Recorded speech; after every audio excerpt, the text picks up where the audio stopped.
Hi, hello, నమస్తే. Welcome to Maruti రైతు నేస్తం. సో ప్రజెంట్ మనం ఏదైతే నిలబడి ఉన్నామో ఇది మన యొక్క వరి బిట్ అండి. సో మన 3 ఎకరాల వరి బిట్ ఇది. సో మీకు గతంలో నేనైతే తెలపడం జరిగింది, పూర్తిగా వెదజల్లుకోవడం జరిగింది అని చెప్పేసి.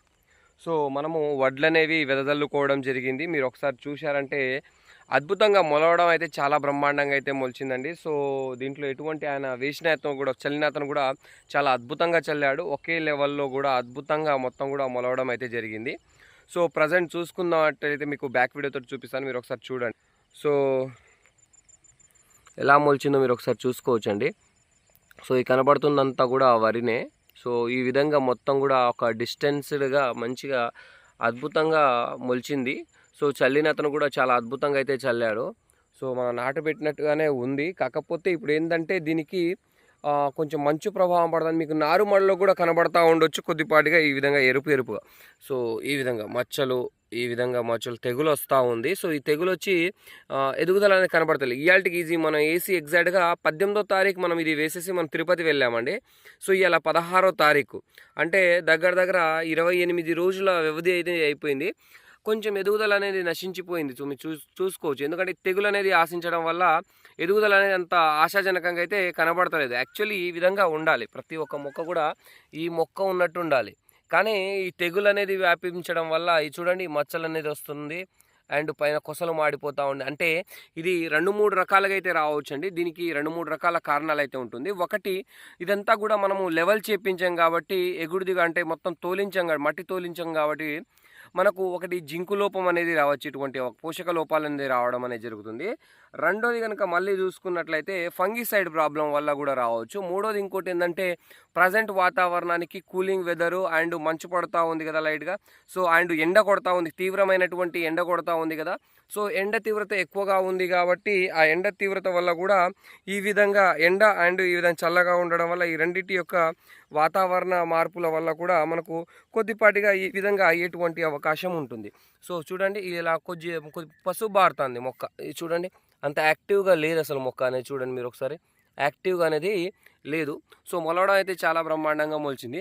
ఇప్పుడు దీన్ని కొంచెం పచ్చదనం తిరిగే విధంగా మనం ఫంగిసైడు, అదేవిధంగా కొంచెం ఎదుగుదల వచ్చే విధంగా నానో యూరియా అండ్ కొద్దిపాటిగా ఏమైనా పురుగు లాంటిది ఏమైనా తీవ్రత ఏమైనా ఉన్నట్లయితే ఆ పురుగు తీవ్రత పోవడానికి మోనో, ప్లస్ దానికి జింకు లోపాలు ఏమైనా ఉన్నట్లయితే జింకు లోపం సవరించడానికి మనము మన జింకిటా అనేది కలిపి స్ప్రే చేయడం అయితే జరుగుతుందండి.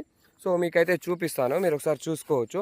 సో నేను ఫంగిసైడ్ ప్రాబ్లంకి అయితే మెటలాక్సిల్ ప్లస్ మ్యాంకోజబ్ రెండుటి కాంబినేషన్లో మనము రెడామిల్ గోల్డ్ టెక్నికల్ అంటాము. ఈ రెడామిల్ గోల్డ్ టెక్నికల్ని అయితే వాడుతున్నాను. అదేవిధంగా మోనో ప్లస్ దానికి కాంబినేషన్గా నానో యూరియా అండి. సో అదేవిధంగా జింకిటా నాగార్జున కంపెనీ వారి జింకిటా, ఈ మూడింటిని కలిపి నేనైతే ప్రజెంట్ అయితే స్ప్రే చేసుకుంటున్నాను. సో ఈ కాంబినేషన్లో స్ప్రే చేసుకున్నట్లయితే మనము ఈ యొక్క ఏదైతే ఈ విధంగా పసుపుగా కనబడతా ఉందో ఆ పసుపును అయితే ఏదైతే మచ్చలుగా పైన కొసలు మాడుతూ ఉన్నదో అదంతా కూడా నివారణ జరిగి మళ్ళీ మొక్క హెల్దీగా పచ్చదనంగా బ్రహ్మాండంగా ఇప్పుడు ఈ మొక్క ఉన్నట్టుగా అద్భుతంగా మనకు వచ్చేటువంటి అవకాశం ఉంటుంది. యాక్చువల్లీ ఈ స్ప్రే అయితే అవాయిడ్ అసలు ఉండకూడదు ఈ స్ప్రే. ఎందుకంటే మనం మొదటి స్ప్రేనే కలుపు మందు దీంట్లో స్ప్రే చేయాల్సింది. బట్ తప్పట్లేదు, ఎందుకంటే పసుపు బాడుతుంది. ఫస్ట్ మనకు మొక్క యాక్టివ్ అవ్వాలి. మొక్క యాక్టివ్ అయిన తర్వాత కలుపు మందనే స్ప్రే చేద్దాం. సో కలుపు అయితే మనం ఎగుదాం మొత్తం తోలించాం కాబట్టి అంత కలుపు అయితే ఏం పుడతలేదు. సో కాబట్టి ఫస్ట్ అయితే ఈ విధంగా మనము దీన్ని జాగ్రత్త చేసుకొని దీన్ని ఎదిగించుకునేటువంటి ప్రయత్నం చేసుకున్నాం అంటే నెక్స్ట్ స్ప్రే దీని తర్వాత ఒక 1 వీక్ ఆర్ 8 డేస్కి మనము దీంట్లో కలుపు మందు అనేది స్ప్రే చేసుకుందాము. సో ఈ మన నామినీ గోల్డ్ టెక్నికల్ లాంటివి మనం అయితే స్ప్రే చేసుకున్నాం. ఎలాంటి ఏ టెక్నికల్ వాడతాను, ఎటువంటి బ్రాండ్ వాడతాను కూడా మీకు అయితే తెలుపుతానండి. సో ప్రజెంట్ అయితే ఈ తెగుళ్ళ నివారణ కొరకు మనం వాడుతున్నటువంటిది మెటలాక్సిల్ ప్లస్ మ్యాంకోజము, జింకిటా, నానో యూరియా ప్లస్ మోనో, ఈ మూడింటి కాంబినేషన్లో మనం అయితే స్ప్రే చేసుకోవడం అయితే జరుగుతుందండి. సో ఇది మనము ఈరోజు పొద్దున వచ్చేసి స్ప్రే చేసుకుంటున్నాము. సో వీడియో కనుక నచ్చినట్లయితే ఒక లైక్ ఇచ్చుకోండి, మీ తోటలకు షేర్ చేయండి ఫ్రెండ్స్.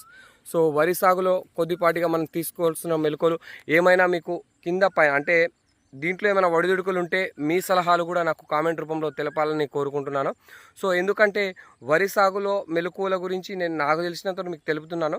సో మనకంటే అనుభవజ్ఞులు చాలామంది ఉన్నారు. సో వాళ్ళు కూడా మీ యొక్క అనుభవాన్ని ఖచ్చితంగా తెలపగలరని అయితే కోరుకుంటున్నాను. దీన్ని కొట్టిన తర్వాత ఒక 1 వీక్ 8 డేస్కి తర్వాత గడ్డి మందు అనేది పిచికారి చేద్దామని అయితే నా ఆలోచన. సో ఆ విధంగా చేసుకుందామని అయితే అనుకుంటున్నాను. సో ప్రజెంట్ అయితే మనము ఈ యొక్క ఫంగిసైడు, నానో యూరియా, జింకిటా, మోనో ఈ 3-4 కాంబినేషన్లో మనమైతే ఇది కొట్టుకున్నట్లయితే ఈ తెగులని అదేవిధంగా ఆ కోసం ఆడుతున్నటువంటి దాన్ని జింకు లోపాలు ఏమైనా ఉన్నా కానీ సవరించిపోతాయన్న ఉద్దేశంతో ఈ స్ప్రేయింగ్ అయితే చేసుకున్నాను friends. Thank you friends, thank you so much for watching.